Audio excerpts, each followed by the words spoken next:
Hi, I'm Sarah Todd and I'm a restaurateur and cookbook author, and I'm super proud to be a part of the Guest Chef series with Chefgood.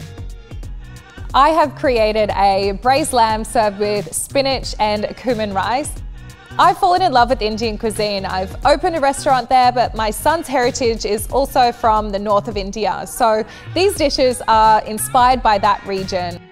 It's got some really beautiful warming spices in there, but at the same time, it's ticking all those boxes with lots of nutrients. It's beautiful tender lamb, and that cumin rice is a perfect addition to the dish to soak up all those beautiful flavours from the gravy.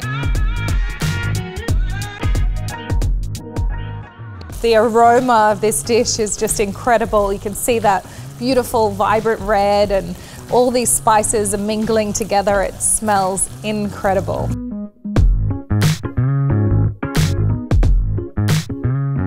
I've also created a vegan dish. It's a spiced mushroom kofta served with Kashmiri-style spinach and a cumin rice. It really is just a beautiful dish with lots of vegetables, loaded with flavour, and also really incredible textures as well.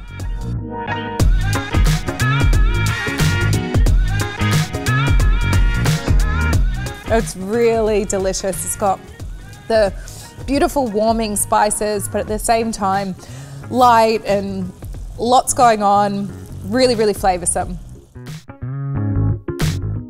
To order my meals, head over to chefgood.com.au.